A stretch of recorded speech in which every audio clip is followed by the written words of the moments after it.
He called me Angela at the spa on our anniversary trip, then ditched me at the resort with the bill, after he said I was holding him back from real love. I emailed her the receipt with a note that said, "Congrats, he's all yours now."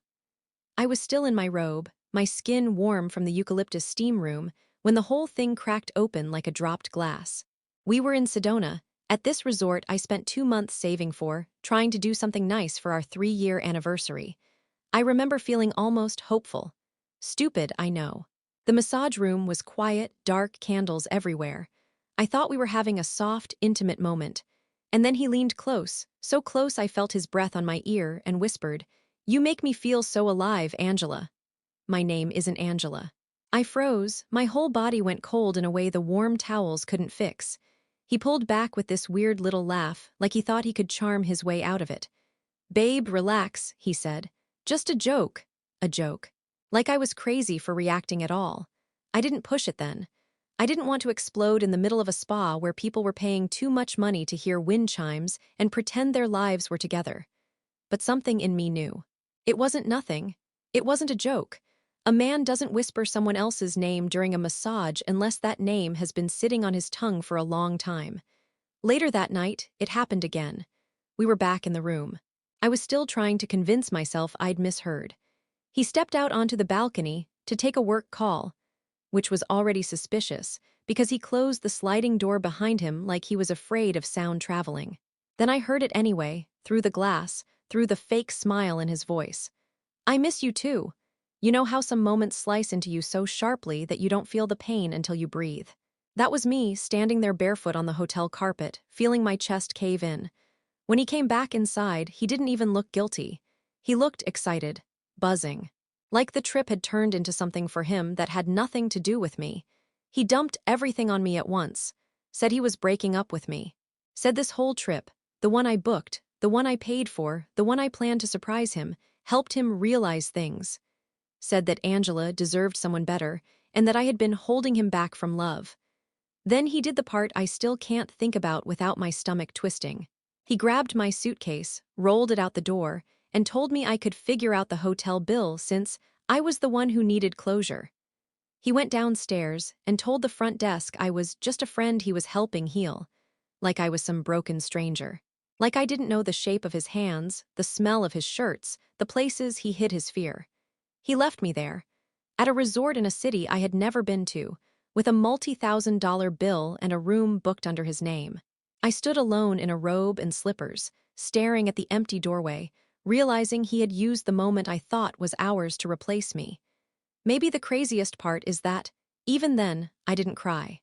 Something inside me was too stunned for tears, too sharp, too quiet. So I did the only thing that made sense. I emailed her, Angela, the entire bill he'd stuck me with, every receipt, every charge. And the second she wrote back, I learned something that made his betrayal look small. Angela emailed me back faster than I expected, like she'd been waiting for something to confirm what she already suspected. But before I get to that, I should explain how the hell I even got here.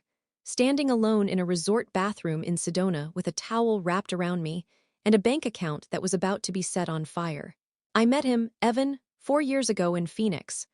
I was working at a small marketing agency, and he came in as a freelance photographer hired for this campaign that everyone else treated like it was nothing.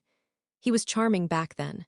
Not fake charming, not performative, but this warm, joking, charismatic type who made everything feel easy. I'd had a long string of dead-end relationships, the kind where you keep trying to fix things you didn't break. With him, I let myself relax for the first time in years. He used to bring me iced coffees, just because, leave notes on my desk, make these plans for our future that sounded so real I stopped questioning them. He talked about moving in together, building a small studio in the second bedroom, adopting a dog. He sold me this picture of a life I started to believe in like an idiot. God, I wish I could go back and shake myself. We moved in together 2 years in. And the first year was actually good. Solid. No weird vibes, no cracks in the wall. We were one of those couples who made everyone else roll their eyes because we seemed annoyingly happy. I thought he felt lucky to be with me. I thought he cared, but sometime last fall, things shifted. Slowly at first. Like he'd get distracted on date nights, or he'd stare at his phone a little too long, or he'd say he was overwhelmed and needed mental space. I tried to be patient. I tried to be understanding. I told myself it was work stress, or burnout, or just being in a rut. I didn't want to be the clingy girlfriend who sees red flags everywhere. I dated someone like that, and I promised myself I'd never be her. So instead, I gave him more space, more trust, more grace. Meanwhile, he gave me less. There were signs I didn't want to see. He stopped planning things with me. He started crashing at a friend's when editing ran late. He stopped touching me the same way. The worst part? I blamed myself for all of it. I thought I wasn't fun enough, sexy enough, spontaneous enough. I bought new lingerie, planned cute dates, cooked his favorite meals, spent money I didn't have trying to fix something I didn't know was already dead. The anniversary trip was my last attempt to pull us back together. I wanted to remind him who we used to be. I wanted to believe that if I just showed him how much I cared, we'd find our way back. He knew that. He let me book the rooms, pick the restaurants, pay the deposits. He let me pour everything I had into a weekend he planned on using as his exit strategy. And now here I was, staring at an email from the woman whose name slipped out of his mouth like a truth he couldn't hold back. Angela's reply was short, but it hit harder than anything Evan ever said to me. "Can we talk? I think he's been lying to both of us." That was the moment the story stopped being about heartbreak. That was the moment it turned into something else entirely. When Angela and I finally talked, it wasn't dramatic or tense like I expected. She didn't sound like the other woman. She sounded tired, drained, like someone who'd also been walking around with a balloon full of lies waiting to burst. We talked on the phone while I sat on the edge of the hotel bed, staring at the suitcase Evan had rolled out, and then abandoned outside the door like I was trash he forgot to take out. My hands were shaking so badly, I had to hold the phone with both. "I didn't know about you," she said. Her voice cracked a little, but not in a performative way, more like she hated what she was about to say. "He told me you two broke up back in February. He said you were staying in the guest room until you found your own apartment." I let out a small laugh, one of those ugly, raw laughs with no humor behind it. "We don't even have a guest room," I said. She went quiet. I could feel her trying to piece things together on her end. Then she asked, "Has he always been like this?" And for the first time, the ground shifted under my feet. Because it hit me, I didn't actually know the answer. I told her everything. The early charm, the slow distance, the name slip at the spa, the phone call on the balcony, how he dumped me during the trip I paid for, how he left me with the bill. Angela listened to every word. She didn't interrupt. She didn't get defensive. She didn't try to blame me or herself. When I finally stopped talking, she whispered something so simple but so heavy it made my throat tighten. "I think he has a pattern." She sent me screenshots, texts I'd never seen, photos of gifts he told her he bought for the woman who finally feels like home, messages where he complained about me being emotionally draining and too dependent, which was almost funny considering he was the one who leaned on me for everything from bills to meal planning to reminding him of his own appointments. Then she sent one last screenshot that made my stomach twist, a picture of the resort, my resort. He told her he was there on a creative retreat, getting clarity about their future before making a real commitment. He had promised her he'd end things with me face to face. He told her this weekend was about starting their new life together. Meanwhile, he dumped me like I was a speed bump on his way to her doorstep. But there was more. Angela said he had been asking her to send money, small amounts, $200 here, $400 there, because he claimed he was financially recovering after supporting me for too long. The irony could have choked me. I was the one paying our rent for months. I was the one covering groceries. I was the one booking the damn vacation. As the pieces started lining up, an image of him formed that I didn't want to believe before. Someone who crafted stories the way other people wrote resumes. Clean, strategic, selective, whatever made him look good. Angela wasn't the villain. She was just another character he'd written lies around. And suddenly the tears I hadn't cried the night before finally came, hard and ugly. The kind that feel like they're being ripped out of you. Angela stayed on the line through all of it. Then she said something that snapped me out of the spiral. "I think he's doing to both of us what he did to his ex before me." The room went still, because that meant this wasn't a love triangle. It was a pattern of destruction. And he thought he could walk away from it again. He had no idea what was coming. Angela wasn't dramatic when she said it. She didn't build it up. She didn't drop it like a bomb. She just said it plain, almost numb, like someone who'd been sitting with the truth long before I caught up.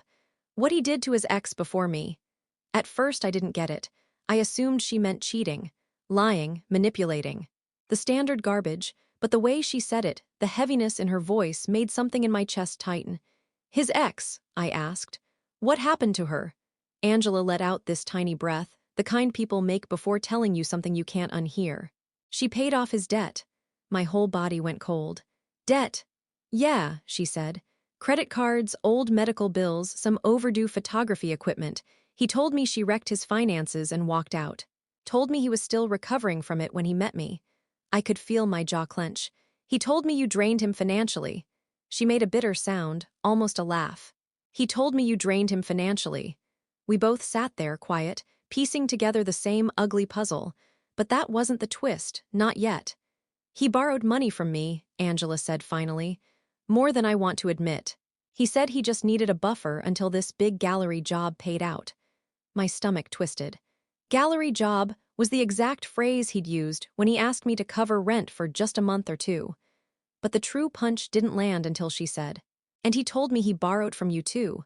My heart stuttered. "I never gave him money," I said. "I paid our shared bills, but I never loaned him anything." "Oh," she whispered. "Then he lied about that too." "What did he say?" Angela hesitated, like she wanted to shield me from one more wound. But then she said it anyway. "He told me you gave him money behind your family's back. That you were desperate to keep him, and you were basically, financially dependent on him." I felt something inside me snap, because my family is strictly middle class. Practical, careful.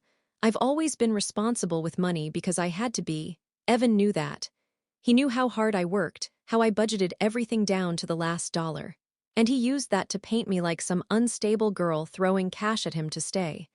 Angela kept talking, and the room felt like it was tilting. "He said you threatened him when he tried to break up with you months ago. He said he was scared of you, that's why he didn't take trips with you anymore." My mouth went dry. "What trips?" I said. "The ones you forced him to cancel." I almost laughed. I begged him to take a weekend away with me. He said he couldn't afford it. He said it was irresponsible while he was rebuilding financially. Meanwhile, the man was taking Angela to Santa Fe, Chicago, Portland. There were photos, receipts. He used my rent payments to take her on trips. He wasn't broke. He was using me to free up his money for her. And then Angela told me the part that made everything in my stomach turn upside down. He said he was staying with you now because you were going through something mental health-wise, and he didn't want to abandon you until you got stable again. I couldn't even breathe. He didn't just lie. He pre-built an excuse for himself. He made me into a villain in her story and into a burden in mine. And suddenly, I realized the truth. Evan didn't cheat because he fell in love. Evan cheated because it required effort to be loyal, and effort was something he only invested when it benefited him. He lied because lies gave him leverage. He used people the way other people used coupons, quietly, guiltlessly, calculating the maximum return. And the worst part, we were just two of them. He had done this before, to someone else. Someone he swore never existed. That was when Angela said, "You should probably know his ex reached out to me once." She said he did something much worse than cheating. My pulse kicked hard. "What?" I asked. Angela swallowed. "He stole from her." Everything inside me went still. The pattern wasn't emotional, it was financial, and we were his latest targets. After I got off the phone with Angela, I sat in that resort room for almost an hour without moving. Not because I was numb anymore, no. I was thinking. Hard. For the first time since the spa, the shock was gone. The panic was gone. What replaced it was colder, sharper, cleaner. He stole from women. He lied to all of us. He used my money, my home, my time, my trust, and then acted like he was doing me a favor by dumping me. And he thought he was walking away with no consequences. Once that reality settled into my bones, something inside me clicked. I wasn't going to cry anymore. I wasn't going to beg. I wasn't going to ask him why. I was going to make sure the last time he underestimated me would be the last time he underestimated anyone. I grabbed my laptop, opened my bank statements, and started piecing everything together from the last 6 months. every temporary rent payment, every I'll pay you back when the gallery job clears, every meal I covered, every Uber, every grocery run, every subscription he forgot to cancel that was still charging my card, every little drip he took while convincing me I was lucky he stayed. By the time I finished, the total was almost $6,800. $6,800. My hands didn't shake anymore. I felt steady, almost calm. Like I had finally stopped drowning and found something solid to stand on. Next, I pulled up the resort invoice, the one he thought he was clever for sticking me with. I saved it as a PDF, added a note at the top, and forwarded a copy to Angela with a simple message. This is what he left me with. I'm sending him his total balance due tomorrow. Then she sent her own calculations. He owed her just over $4,300. Between the two of us, he'd taken more than $11,000. And then she said something that sparked the fuse in my head. I still have copies of the messages where he admits needing the money, the excuses, the timelines. If you need anything, I'll send it. Evidence. Real, documented proof that he'd built this pattern across multiple people. Proof he couldn't charm or lie his way out of. Proof he never expected either of us to compare notes. I thanked her and saved every screenshot. And then I started planning. Step 1.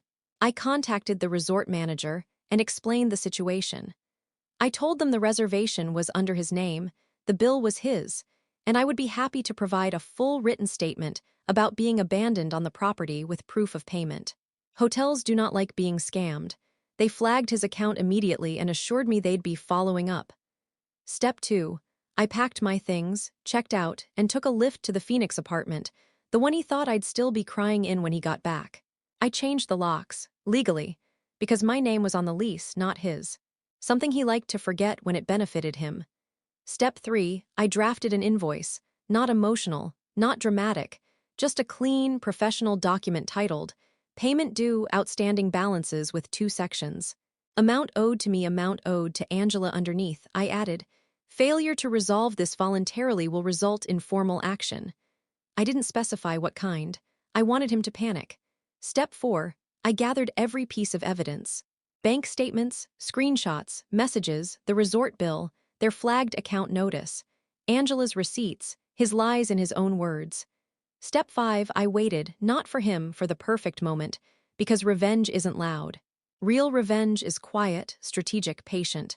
And the thing about people like Evan, they get sloppy when they think they've won. And he was about to get sloppy in a way that opened a door he never expected. A door I was more than ready to walk through. I didn't have to wait long. 3 days after Sedona, Evan finally realized something was wrong. I knew the exact moment because my phone started buzzing nonstop calls, texts, voicemail after voicemail. I didn't answer a single one. I wanted him stewing. I wanted him pacing. I wanted him scrambling to figure out why the woman he thought would always bend had suddenly gone silent. Then he made the mistake I was counting on. He showed up at the apartment. I was sitting on the couch, laptop open, going through more evidence Angela had sent me when I heard him rattling the doorknob like a desperate raccoon. Then came the banging. Babe, can you just open the door? This is ridiculous. You're being dramatic. My skin crawled at the sound of his voice. Hearing him call me babe felt like swallowing glass. He kept yelling through the door, switching between fake concern and fake outrage like flipping channels. You changed the locks. Are you serious? You're not allowed to do that. I'm worried about you. You owe me a conversation. You're being unstable. Every word made me calmer. Then he crossed a line he didn't realize existed. If you don't open this door, I'll just get the leasing office to let me in. They know I'm the one who actually lives here. Oh, there it was, the sloppiness, the arrogance. The mistake that handed me more leverage than anything Angela or I could have engineered. Because he didn't know I was recording the whole thing. And he didn't know the leasing office had already flagged his access, because his name wasn't on the lease at all, a fact they were tired of explaining to him every time he pretended it was. I stepped quietly to the peephole. He looked stressed, sweaty, frantic, not heartbroken, not remorseful, just pissed he'd lost control of his favorite resource. Then he did something that made the second twist unfold in front of me like a trapdoor. He pulled out his phone and called someone. I didn't expect to hear who it was. Yeah, I'm outside her apartment now, he said. No, she won't open the door. Yes, I already told the guy we'll have the money by Friday. I'm working on it. My heart stopped. Angela had never mentioned anyone else. What do you mean it's not enough? He snapped. I told you I'm getting it. I'm getting all of it. All of what? He paused, then lowered his voice. Look, I told you I've got two of them lined up. One thinks she owes me. The other still believes we're together. I'll get what I need and then you'll get what you're owed. Just chill. I felt sick. Two of them owe him what he needs. What this guy is owed. This wasn't about cheating anymore. This wasn't even about manipulating girlfriends for cash. Evan was in trouble, bad trouble, and he'd been using us as a financial pipeline to someone else. Someone who was now impatient. Someone Evan owed money to. Someone who wasn't going to be satisfied with excuses. Evan wasn't just a liar or a cheat. He was funneling money from women into something darker. And the reason he left me in Sedona suddenly made perfect, terrifying sense. He wasn't freeing himself from a relationship. He was freeing himself from responsibility. To me, to Angela, to anyone he thought couldn't give him more. He was cutting loose the sources that had run dry. I stepped back from the door, shaken but electrified, because now I knew something he didn't know I knew. Evan hadn't just wronged us. He'd tied himself to something criminal. And that meant I didn't just have leverage, I had a detonator. He banged once more, hard enough to shake the frame. Open the door, I said nothing. Because for the first time since Sedona, I wasn't scared of him. He should have been scared of me. I didn't sleep that night. Not because I was scared, but because the puzzle pieces kept rearranging themselves until the picture finally made sense, and it was uglier than anything I'd imagined. After Evan left the apartment complex, shouting into his phone, pacing in the parking lot, then speeding off like the world was closing in on him, I called Angela. I told her what I heard. The part about two of them lined up. The part about owing somebody money. The part about funneling cash from us into something he refused to name. There was a long, heavy pause on her end. Then she whispered, I think I know who he owes. I felt a coldness crawl up my spine. Who? She took a shaky breath. He told me he got mugged last year, that's why he had all the sudden expenses. He said these guys robbed him and trashed his camera gear, but I always felt like the story didn't add up. It didn't add up because it wasn't true. Angela kept talking, and with every sentence, the floor tilted more. He wasn't mugged. He owed someone money long before he met me. His ex, the one before me, told me the truth when she reached out. He used her credit to buy new equipment. Thousands of dollars worth. Then used it to launch this little photography career. But he never paid the bills. The debt collectors came after her. Hard. My stomach dropped. He maxed out her cards, Angela continued. When she threatened to report him, he told her he'd make it right. Then he convinced her to give him more time, more space, more trust. And during that space, he met me. He told her he needed money to pay off the collectors. He told me he needed money to clear the last debt his ex left him with. He played us both. I felt my pulse in my teeth. So he paid off nothing? I asked. No, she said. He paid a little. Just enough to keep the wolves off his door, but the rest, he gambled. I stopped breathing for a second. Gambled? Sports betting, she said quietly. His ex found out after she left him. He was using her credit cards for it. When she cut him off, he found me. When I slowed down the money, he found you. It hit me like a punch. He didn't date women. He hunted for them. Women who were stable. Women who worked hard. Women he could drain bit by bit. Women who wouldn't notice the pattern until he'd already moved on to someone else. Angela's voice dropped even lower. And he always leaves the same way. Right when the money dries up. Right when the excuses start to wear thin. Right when the woman starts asking questions. He dumps her and moves on, says she was too much. Says she was unstable, says she used him. He rewrites the story so cleanly that by the time he walks away, he's the victim. Every detail clicked into place. The timing of the Sedona trip, his sudden clarity, his urgency to get out, the man on the phone, the promise to have the money by Friday, his desperation when I didn't crumble the way he expected.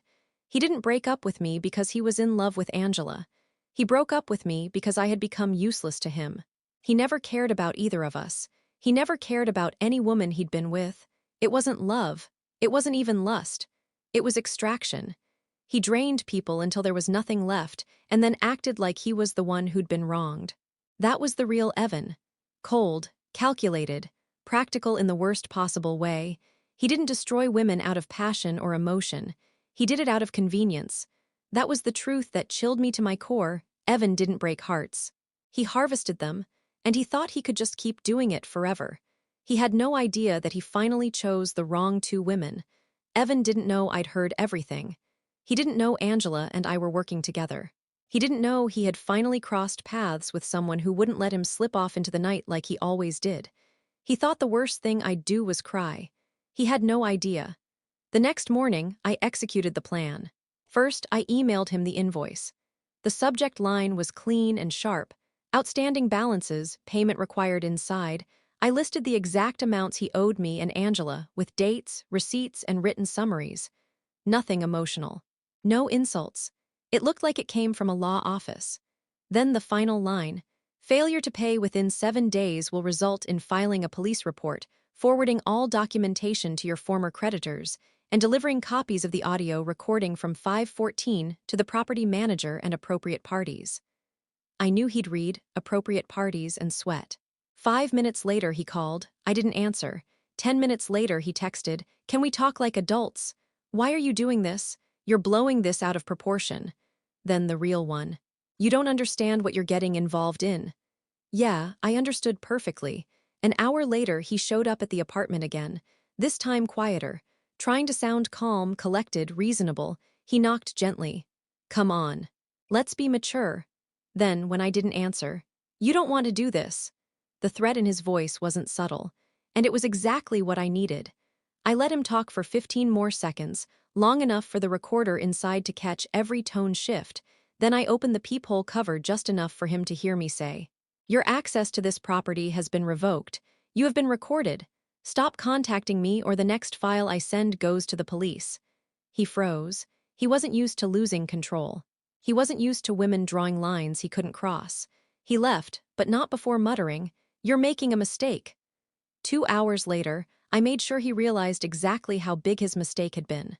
I sent a packet, 46 pages, containing every bank statement, every screenshot Angela's, receipts his voice recordings, a transcript of his threats, and a written summary of the Sedona incident too. His former creditors, his ex before Angela, the resort manager, the building management, his freelance clients, the man he owed money to, using the voicemail number he shouted during his call, and the police non-emergency line with a fraud report attached. I didn't embellish anything. I didn't need to. The truth was damning enough. By evening, the fallout began. His ex emailed me first. "Thank you. I've been waiting for something that would finally hold him accountable." Then Angela, "He's losing it. He called me 6 times. I'm blocking him. Just letting you know I filed my report too." Then the resort, "Thank you for the documentation. The outstanding balance has been transferred to the guest on record. His account is now permanently closed." And finally, the one that made everything click into place, a single text from an unknown number. "Message received. He'll pay what he owes." I stared at it for a long time, not scared, not shaken. Just done. Evan disappeared for a week. No calls, no texts, no showing up at the door, no angry voicemails. Then, on the 7th day, I got a notification, incoming bank transfer. $11,128.72 every cent. From him, in full, no note, no apology, just money, cold, clean, transactional, exactly how he viewed people. And that was the closure I needed. I blocked him on everything, packed the last of his belongings into 2 trash bags, left them at the complex office, and walked back into my apartment feeling something I hadn't felt in months. Light. Not healed, not yet. But free. People like Evan don't stop because someone cries. They stop because someone finally puts up a wall they can't climb. And I built a damn fortress. When I told Angela the money came through, she laughed, tired but relieved. "We did it," she said. "No, we survived him." And when I closed my laptop that night, I whispered the one line I'd been waiting to say. He finally paid for something he took. And he won't forget it.